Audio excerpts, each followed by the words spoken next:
الرحيم مالك يوم الدين إياك نعبد وإياك نستعين اهدنا الصراط المستقيم صراط الذين أنعمت عليهم غير المغضوب عليهم ولا الضالين آمين. أعوذ بالله من الشيطان الرجيم بسم الله الرحمن الرحيم ربنا آتنا من لدنك رحمة وهيئ لنا من أمرنا رشدا رب زدني علما وارزقني فهما رب اشرح لي صدري ويسر لي أمري واحلل عقدة من لساني يفقهوا قولي.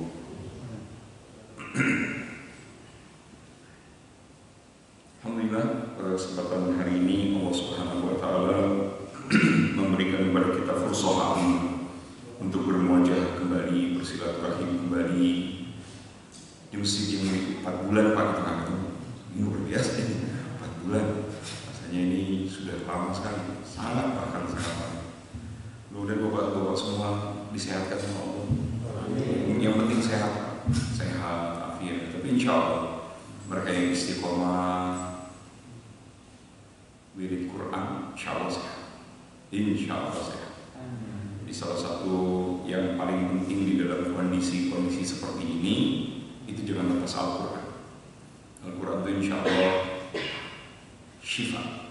Insya Allah jadi syifa, jadi obat, jadi pelindung dari semua hal-hal yang kemudian makruh tidak disukai, termasuk diantaranya adalah penyakit.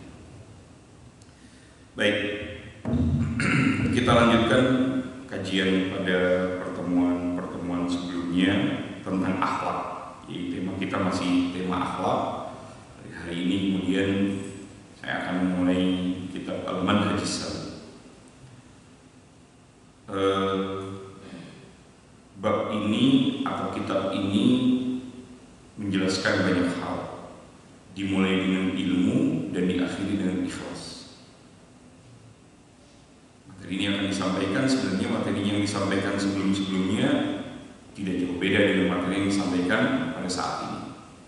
Hanya kemudian yang saat ini lebih berurutan dibanding materi yang disampaikan pada sebelum-sebelumnya. Kalau sebelumnya saya mengambil materi tematik, pada saat ini saya mengambil materi yang khusus diambil dari satu kitab utama ditambah kitab-kitab rujukan yang lain. Bismillahirrahmanirrahim. Ila al-qawl musannif rahimahullah nafa'ana bihi wa bi 'ulumin fid dharain amin. Qala al-fasl al-awwal fi madh al-ilmi wa dhamm al-jahl.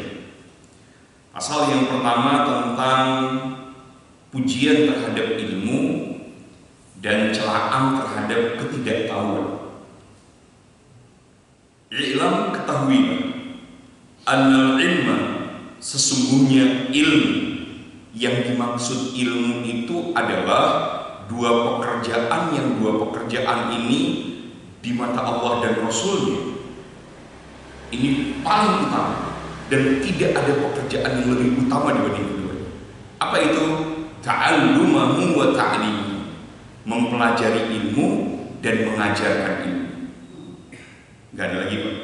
Kalau diurutkan semua pekerjaan di dunia ini, di urutan yang paling atas itu adalah belajar dan mengajar.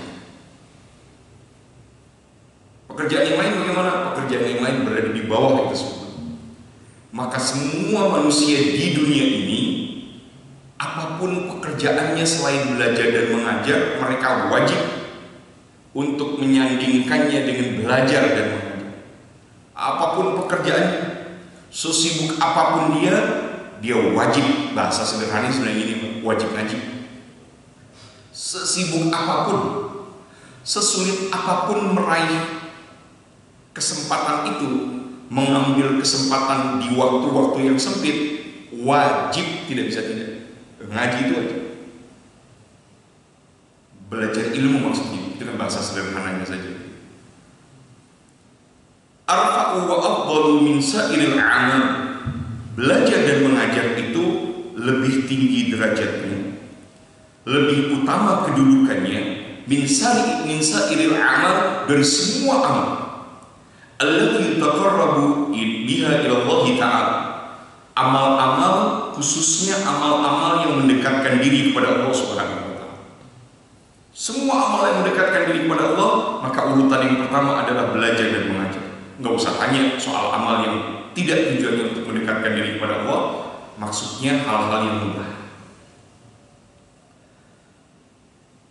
Li adillatin aktsar min an tuhsar. Kenapa? Karena dalilnya itu banyak sekali.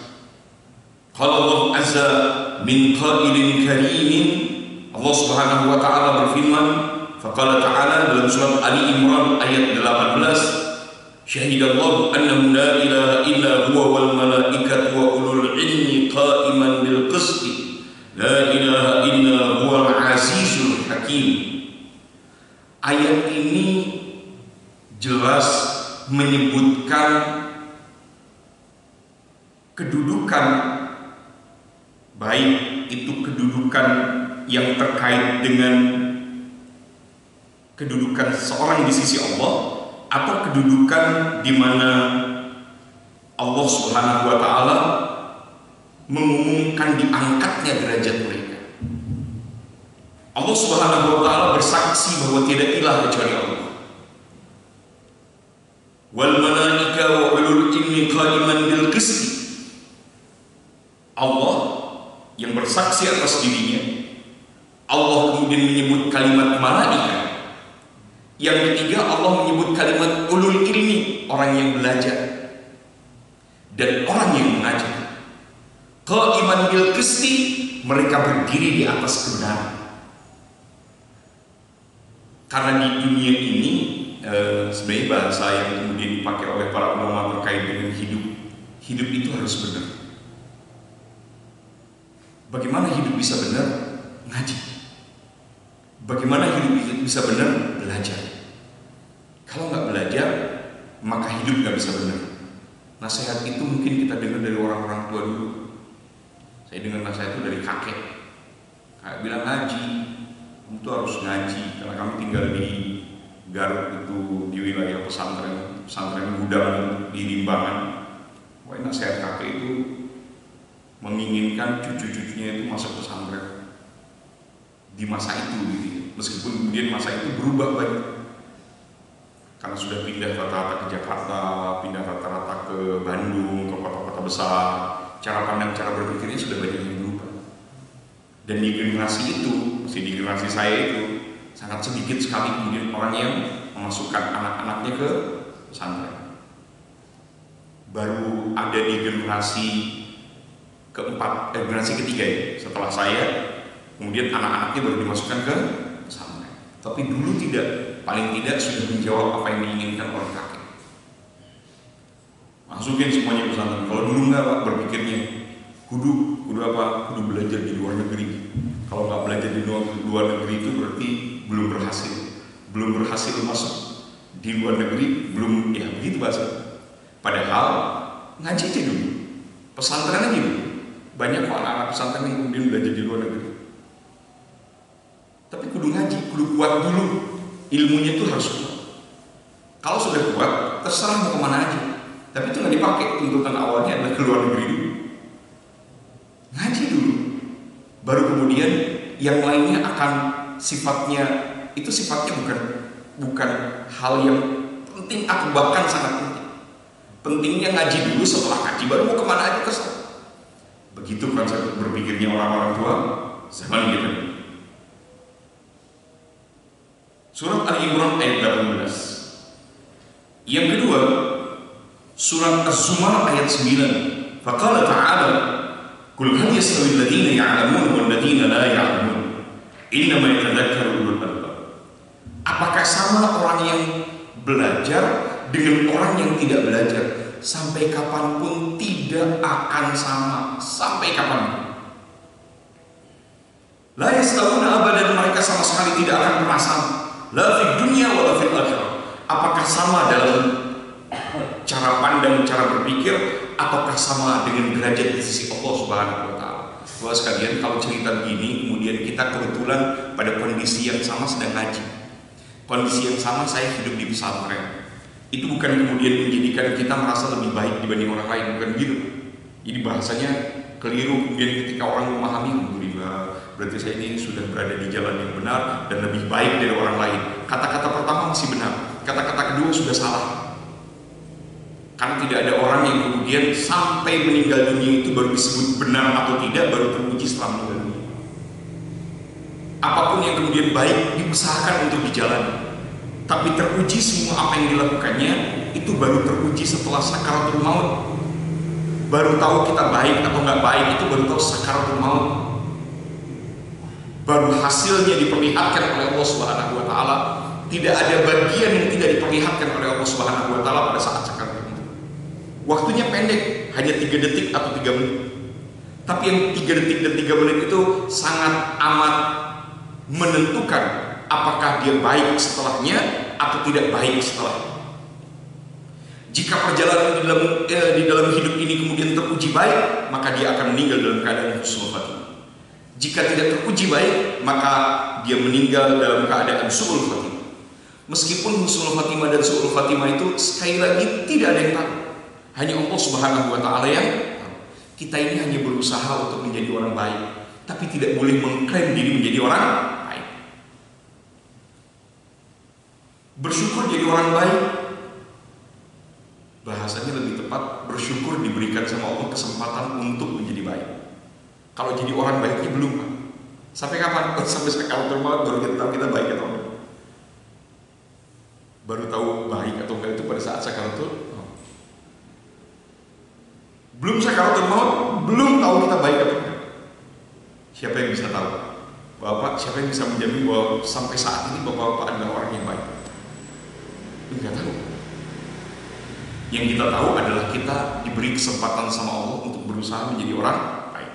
La yastawuna abadan. Tapi Allah sendiri kemudian mengatakan bahwa orang yang belajar dengan yang tidak belajar la yastawuna abadan, tidak akan pernah sama. La di dunia, apakah di dunia, wala fil akhirah, apakah di akhir. Walakin yufaddilullahu man ya'lamu ala man la ya'lamu bidarajatin katsirah. Allah Subhanahu wa taala memberikan derajat yang sangat berbeda antara orang yang paham dengan orang yang tidak paham, antara orang yang belajar dengan orang yang tidak belajar, di dunia bahkan di akhirat dengan derajat yang sangat amat berbeda. Fahaihata an tahsula al-musawa bainal ulama al-amilin wa ghairihim minal jahilin. Maka jangan samakan orang-orang yang kemudian diberikan sama Allah kemuliaan ilmu, yaitu para ulama, dengan orang-orang yang jahil. Jangan pernah disamakan derajat mereka. Derajatnya para ulama itu di sisi Allah luar biasa. Dari semua golongan para ulama, maka yang paling utama adalah para sahabat Nabi Sallallahu Alaihi Wasallam. Tidak sedikit sahabat-sahabat Nabi itu mereka sampai pada tingkat, Masya Allah, tingkat yang luar biasa. Di antaranya Sayyidina Abdullah bin Abbas radhiyallahu taala anhu yang didoakan langsung dipegang dadanya sama Nabi Sallallahu Alaihi Wasallam untuk bisa memahami Al-Quran. Makanya biasanya merujuk tafsir Al-Quran, di antaranya pandangan Sayyidina Abdullah bin Abbas radhiyallahu taala di antaranya, karena Nabi SAW langsung mendoakan dan memegang dada beliau radhiyallahu taala anhu. Maka di sini kemudian disebutkan Fa'ani bin Abbas radhiyallahu taala anhu, dari Sayyidina Abdullah bin Abbas radhiyallahu taala anhuma. Kalau ada kalimat anhuma, kan ada radhiyallahu taala anhu, ada radhiyallahu taala anhuma. Radhiyallahu taala anhu itu menunjukkan untuk satu orang. Radhiyallahu taala anhuma itu menunjukkan domir untuk dua orang. Domir itu kata ganti. Kenapa kok anhuma disebutnya? Karena ayahnya beliau dan beliau muslim. Sayyidina Umar radhiyallahu taala anhu, karena ayahnya Sayyidina Umar bukan muslim, maka sebutnya radhiyallahu taala anhu. Kemudian Sayyidina Abu Bakar radhiyallahu taala anhu, karena ayahnya Sayyidina Abu Bakar bukan muslim. Tapi kalau Sayyidina Abdullah bin Abbas, Sayyidina Al-Abbas itu paman Nabi sallallahu alaihi wasallam muslim dan beliaunya juga muslim, maka menyebutnya radhiyallahu taala anhu. Beliau berkata, yarfa'ullahu al-ulama yaumil qiyamah ala sa'ilil mu'minin bi 700 darajah. Allah mengangkat derajatnya orang yang berilmu, para ulama, tidak dibandingkan dengan orang jahil di sini, dibandingkan sama orang yang beriman. Tingkat derajat orang yang berilmu dengan tingkat derajat orang yang beriman itu tingkatan perbedaannya, jaraknya Di yaumil kiamat nanti, di hari kiamat nanti, itu dibedakan atau jaraknya mereka bisa ini darajat, 700 derajat. Orang mukmin sama orang yang berilmu, 700 derajat. Maksudnya orang mukmin ini, mereka orang mukmin, mereka orang yang beriman, tapi mereka hanya memperbanyak ibadah. Mereka memperbanyak ibadah, nanti akan dijelaskan. Orang yang banyak ibadah dengan orang yang banyak ilmu, ibadahnya nggak banyak, tapi ilmunya mencukupi dan mumpuni. Maka masih jauh lebih baik orang yang ngaji, ibadahnya nggak banyak, dibanding orang yang kemudian beriman tapi ibadahnya banyak. Semua sholat 99 rakaat setiap hari dilaksanakan, dibandingkan dengan orang yang berilmu yang ibadahnya biasa aja. Sholat subuh, zuhur, asar, maghrib, ba'diyah, qabliyah, duha, witir, tahajud sudah. Hajat, istikharah nggak banyak, nggak sampai 99 rakaat. Dibandingkan sama yang ibadah 99 rakaat terkait dengan sholat, itu masih jauh lebih baik orang yang kemudian ngaji dan kemudian dia beribadah. Nanti akan disampaikan sampai pada titik itu. Di antara satu derajat dengan derajat berikutnya sampai nanti 700 derajat, satu derajat ke derajat berikutnya itu ditempuh dengan waktu berapa lama? Ma baina darajatain masiratu 500 amin. Satu derajat ke derajat berikutnya itu ditempuh dalam waktu 500 tahun kali 700 derajat. Jadi jauh sekali, Pak. Begitu sangat pentingnya seseorang kemudian hadir, datang ke tempat majelis ilmu yang mana saja, begitu penting, sangat penting. Allah Subhanahu wa taala berfirman dalam surat Al-Mujadalah ayat 11 terkait hal ini, yarfa'ullahu alladziina aamanu minkum walladziina utul ilma darajat. Orang yang beriman dengan orang yang berilmu itu diangkat derajatnya orang yang berilmu beberapa derajat. Nah, ini tafsirkan sama Sayyidina Abdullah bin Abbas. Orang mukmin dengan orang yang berilmu, orang mukmin dengan orang mukmin yang berilmu, itu derajatnya 700 derajat. Di antara satu derajat dengan derajat berikutnya itu ditempuh dalam waktu 500 tahun. Qultu wa dzalika li anna al-ilma naf'uhu muta'addid. Sebab ilmu itu kemanfaatannya itu nggak ada batas. Wa huwa asasul ibadah. Ilmu itu adalah dasarnya ibadah. Wa manba'ul khairat, dan sumber dari kebaikan. Kama anal jahla ra'su kulli syarr. Sebagaimana ketidaktahuan, kebodohan itu adalah pangkal dari segala kejelekan. Wa aslu jami'il baliyat, dan menjadi pusat dari semua balai. Kalau lihat masyarakat, ada satu hal yang sedih, Pak. Ini sebenarnya saya berkaca dengan kondisi anak-anak zaman sekarang. Kalau bapak-bapak lihat YouTube, channel YouTube itu kan bisa dijadikan sebagai alat untuk mencari uang. Dengan apa caranya? Dengan memperbanyak subscribe dan memperbanyak viewer. Makin banyak, maka makin banyak apa yang dia dapat. Tapi coba lihat, bedakan antara konten-konten yang terkait dengan dakwah dengan konten-konten yang kemudian sekarang disenangi sama orang. Konten-konten dakwah itu viewernya sedikit, subscribe-nya sedikit. Tapi konten-konten yang sekarang dilihat sama anak-anak, mereka nonton misalnya gitu ya, orang lagi buat konten tentang squishy. Ini harga squishy-nya 500.000, yang ini harganya 1 juta. Itu lebih banyak ditonton sama anak. Habis squishy-nya digunting-gunting misalnya, dan viewersnya banyak. Bukan hanya viewersnya banyak, subscribe-nya juga banyak. Contoh anak-anak yang suka game, itu banyak konten-konten game konten-konten YouTube konten game di YouTube itu banyak. Lagi main game kemudian, dan bahasanya yang keluar kadang-kadang bahasa yang bukan kadang-kadang, sering bahasa yang keluar tuh bahasa-bahasa gak pantas untuk didengar. Tapi viewersnya banyak, subscribe-nya banyak gitu. Jadi ada hal yang saya khawatirkan di zaman ini.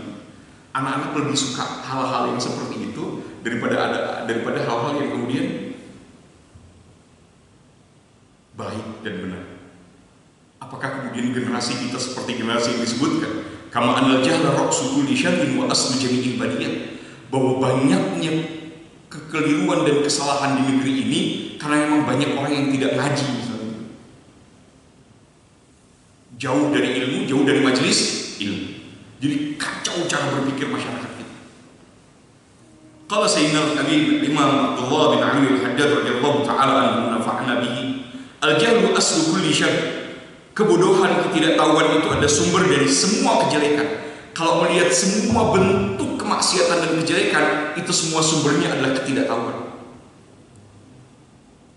Wa mansya'u kulli dharar, dan itu menjadi mansya' kulli dharar. Setiap bahaya itu sumbernya dari situ. Banyak sekali keputusan-keputusan yang keluar dari orang-orang yang kemudian mereka tidak mendasari perkataannya dengan apa yang kemudian sudah disampaikan sama Allah dan Rasulnya. Jadi mereka ngomong, mereka bicara, tapi sumbernya itu bukan sumber Allah dan Rasulnya. Sumbernya adalah sumber perasaannya. Ada hal-hal di dunia ini yang boleh diistihadkan, tapi ada hal-hal di dunia ini yang tidak boleh diistihadkan. Ada hal-hal yang sifatnya mubah, dia hanya mengambil dasar dari dalil yang sifatnya umum. Tapi banyak hal-hal yang kemudian dia harus dilakukan, harus disampaikan pakai dalil yang jelas.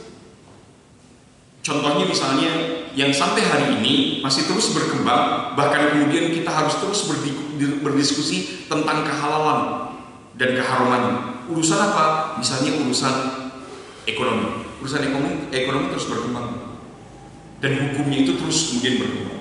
Yang kedua terkait dengan kedokteran, itu terus berkembang.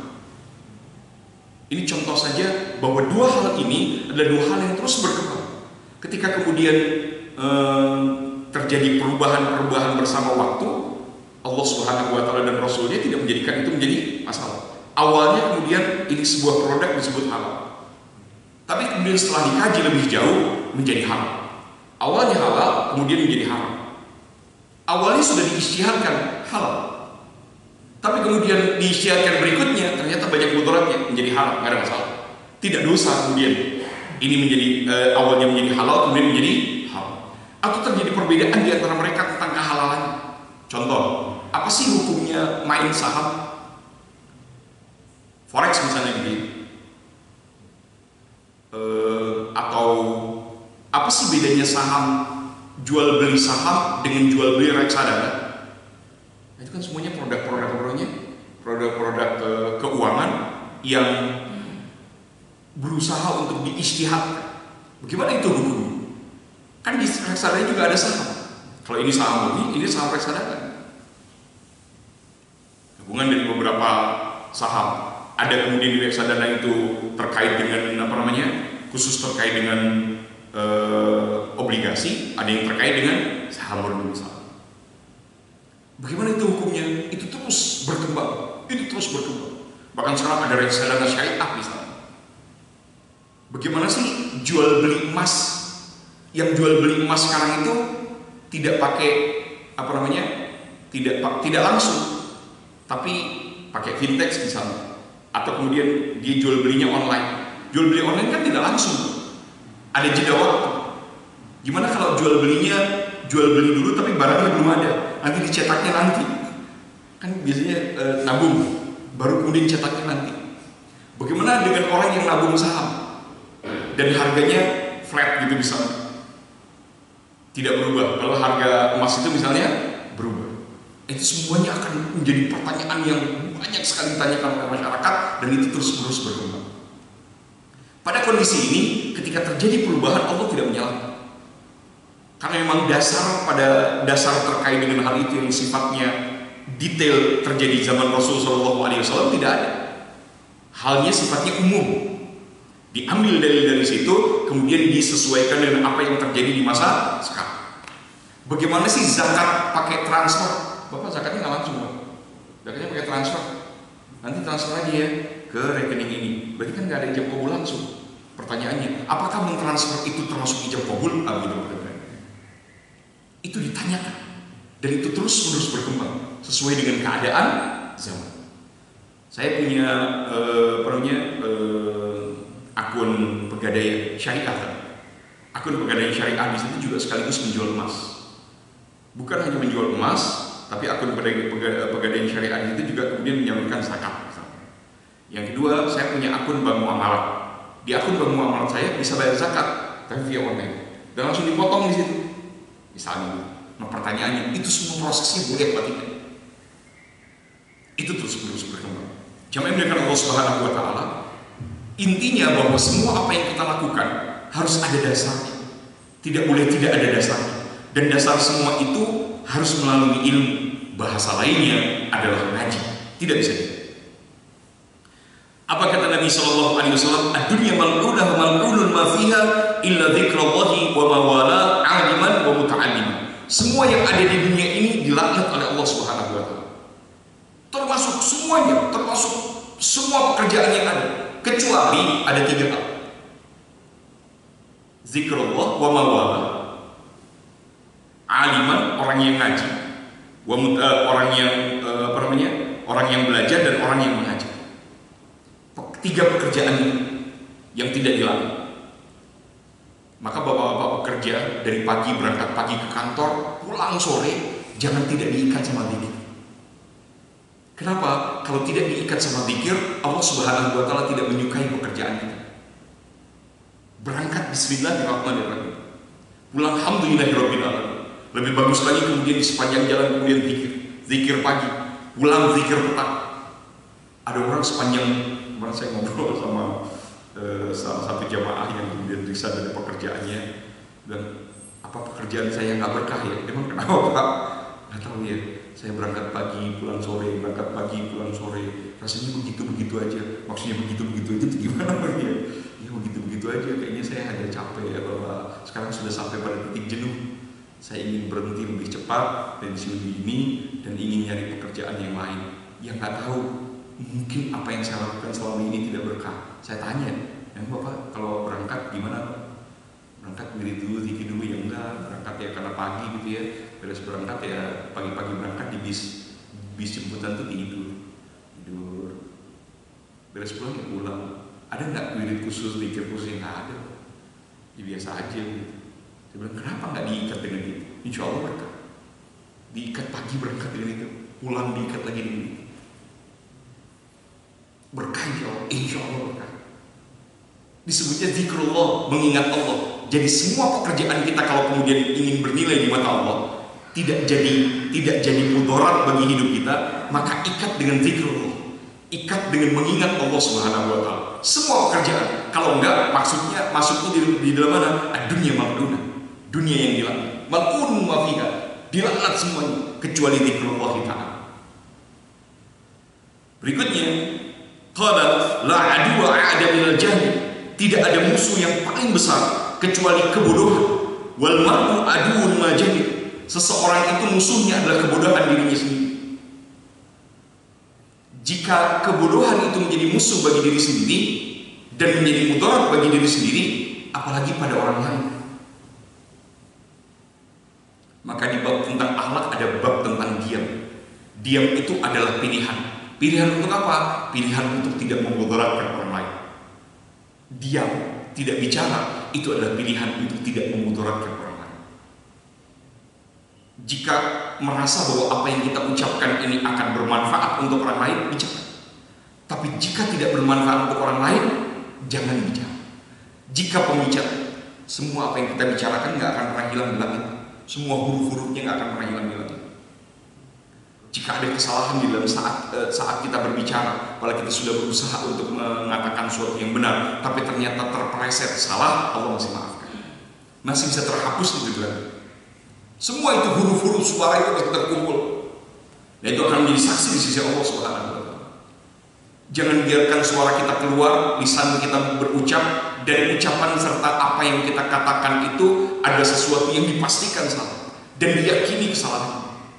Namanya orang terpleset tidak itu biasa saja. Tapi jangan sampai kemudian apa yang kita keluarkan salah. Ada seorang suami mencaci istrinya, dicaci istrinya. Kamu tuh jadi istri bodoh sekali. Kalian itu nggak pernah ingat. Apalagi kalau kemudian kalian itu pernah diucapkan di depan anak-anaknya, maka sampai kapanpun anak itu akan terus mengingat memori itu. Ibu saya dulu pernah disebut bodoh sama ayah saya di depan saya. Itu kalimat tidak akan pernah hilang, nggak akan pernah hilang. Sampai kapan? Maka pilihannya diam itu adalah pilihan untuk tidak memudaratkan orang lain. Kalau dipastikan mudarat untuk orang lain, maka pasti di yaumil qiyamah berbahaya untuk diri sendiri. Itu udah pasti. Wal jahil waqi'un fi tarki ta'at wa fi al ma'asi sya'ama. Ketidaktahuan, kebodohan itu akan menjadikan seseorang itu jatuh ke dalam situasi meninggalkan ketaatan dan menjalankan kemaksiatan. Sya'ama, suka atau tidak suka, mau atau tidak mau. Fa innahu la yadri ayyu syai'in at-ta'at allati amara Allah bi fi'liha wa la ayyu syai'in al-ma'siyatu allati nahaa Allah an irtikabiha. Dia tidak tahu mana perintah Allah, mana larangan Allah. Perintah dia langgar, jatuh ke dalam maksiat. Larangan dia langgar, jatuh ke dalam perintah dia larang, dia langgar kemudian dia berdosa. Larangan dia langgar, jatuh ke dalam maksiat. Wallahu walillahi dari syekh al-jahlu narun li dinil mar'i yuhriku wal ilmu ma'un tilka nari yutfiha. Ketidaktahuan itu seperti api yang membakar seseorang, sedangkan ilmu itu seperti air yang mematikan api tadi. Berarti kebodohan itu sangat berbahaya, disebutnya oleh Nabi SAW sebagai maksiat. Sumber dari maksiat itu adalah ketidaktahuan.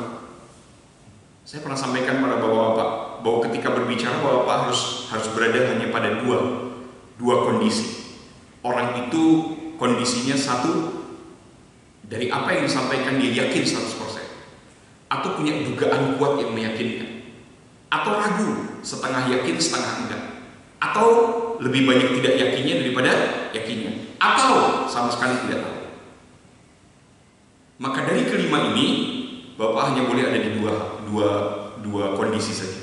Yakin 100% atau punya dugaan kuat yang meyakinkan. Dugaan kuat yang meyakinkan itu kondisi di mana lebih banyak yakinnya daripada ragunya. Boleh bicara. Selain dari itu bapak-bapak tidak boleh bicara. Dan pasti membahayakan kalau bicara. Pasti membahayakan kalau bicara.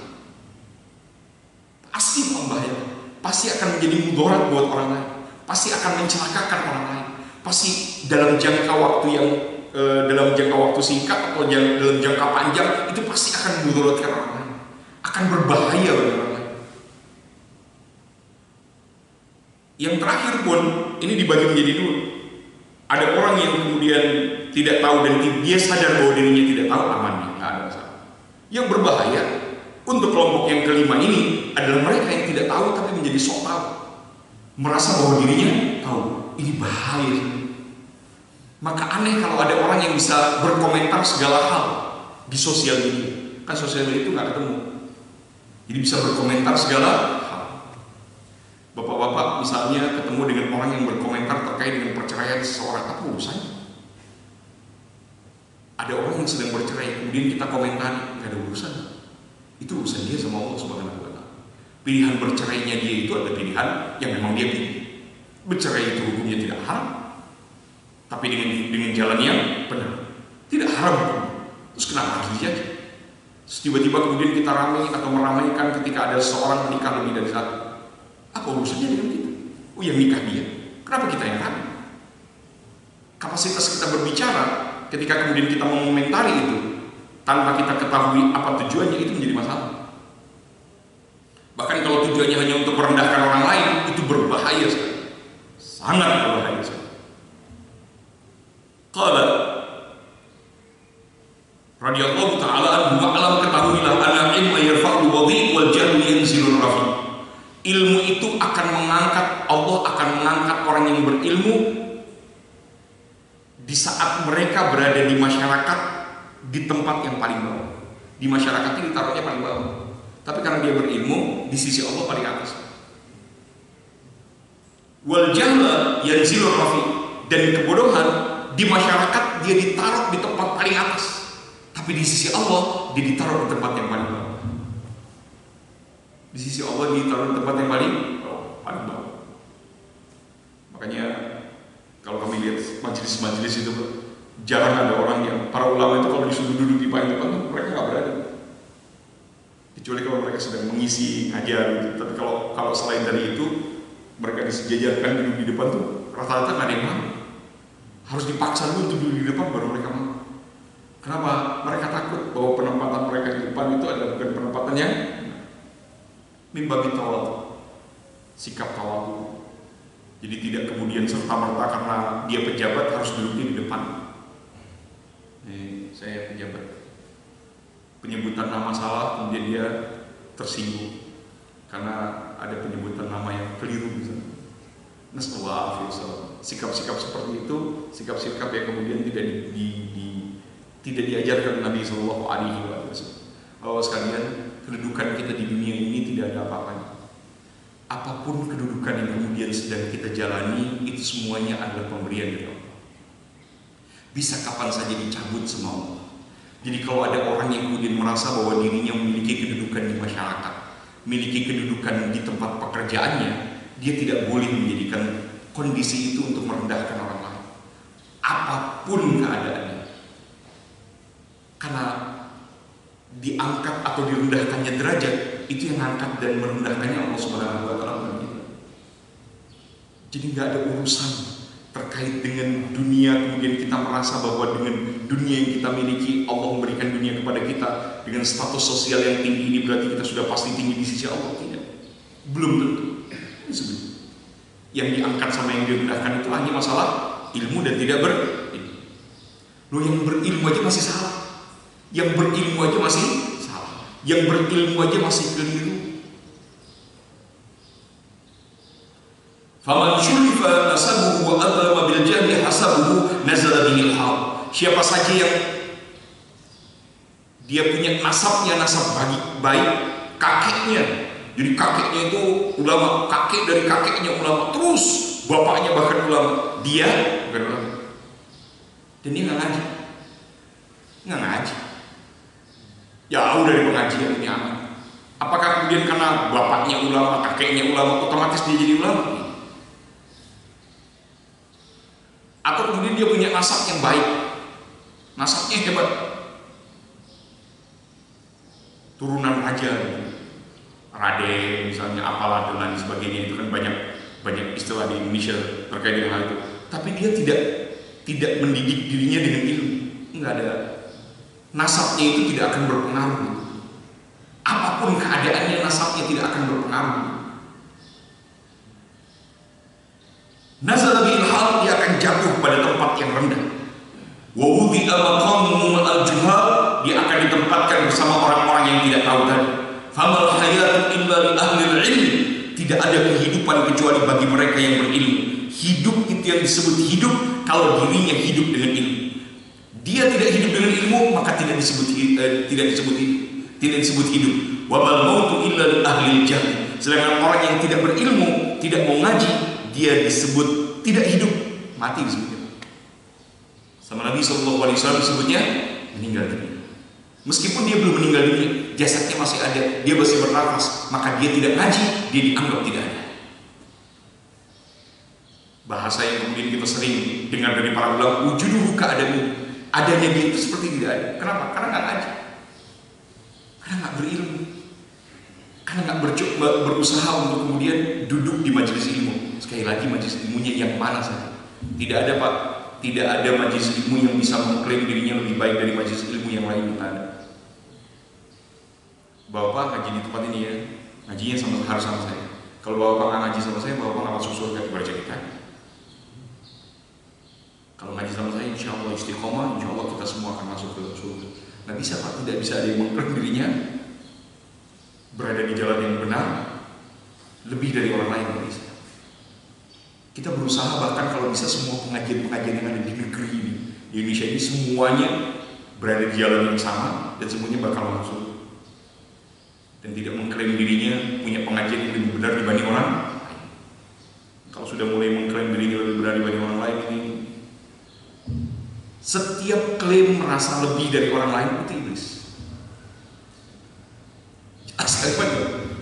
Ana khairun minhu, saya lebih baik dari orang lain. Ketika ada klaim dia lebih baik dari orang lain, maka tidak ubahnya dia seperti itu. Nauzubillah min.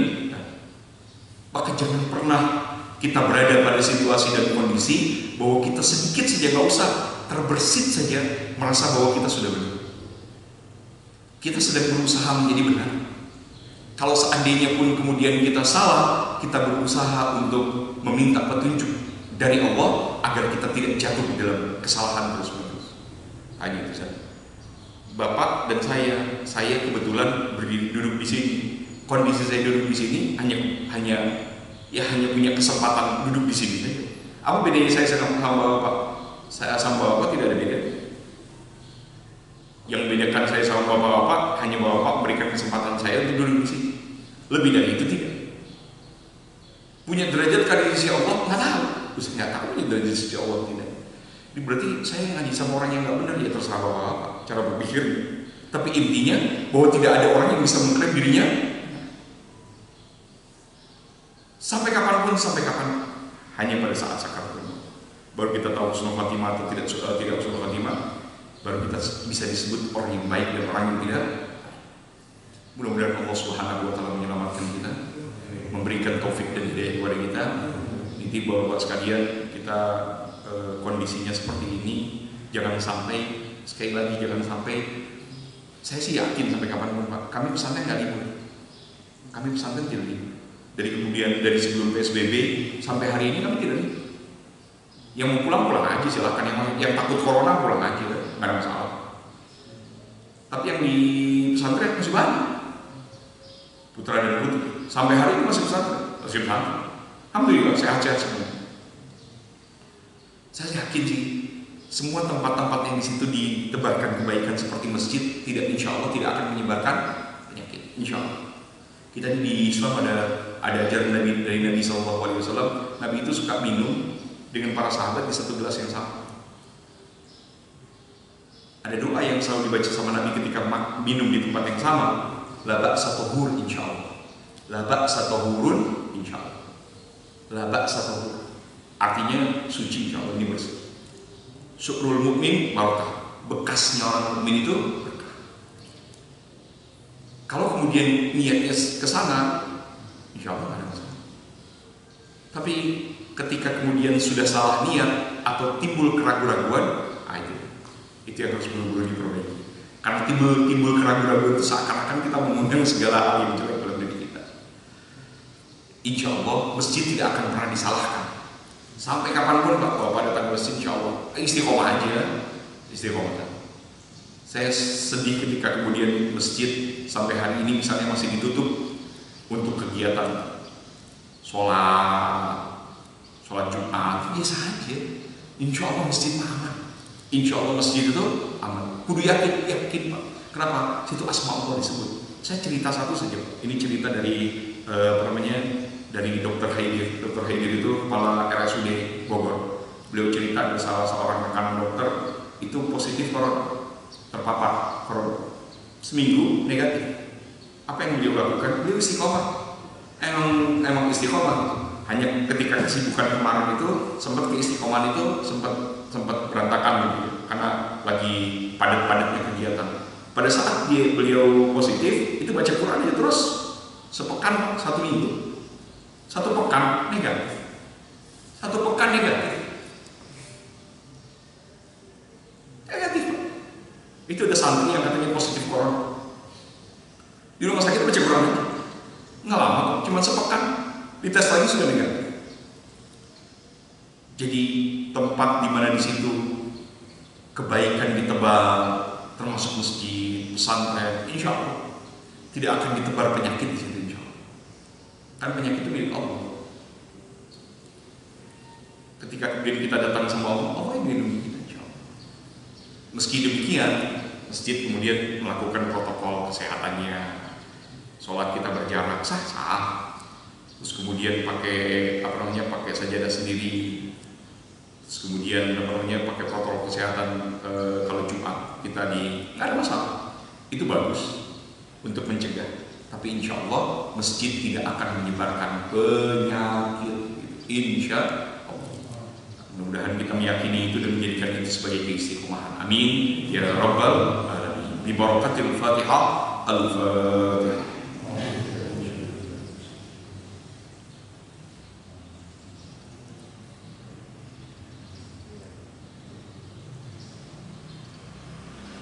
Allahumma shalli ala sayyidina Muhammadin wa alihi wa sahbihi ajma'in. Allahumma bi barakatil Fatihah, bi mu'jizatil Fatihah, bi karamatil Fatihah, an taftaha lana bi kulli khair wa an tajma'a lana min ahli al-khair wa an tu'minana ya maulana mu'amalataka li ahli al-khair. Allahumma arzuqna as-salama warzuqna al-afiyah wa na'udzu bika min su'in nadama. Allahumma arzuqna imanan qawiyyan wa yaqinan sadiqan wa i'tiqadan jaziman. Allahumma arzuqna husnal khitam. Sallallahu alaihi wasallam Muhammad walhamdulillahi rabbil alamin. Mudah-mudahan dikabul dijabah oleh Allah Subhanahu wa taala. Wabillahi taufiq wal hidayah. Assalamualaikum warahmatullahi wabarakatuh.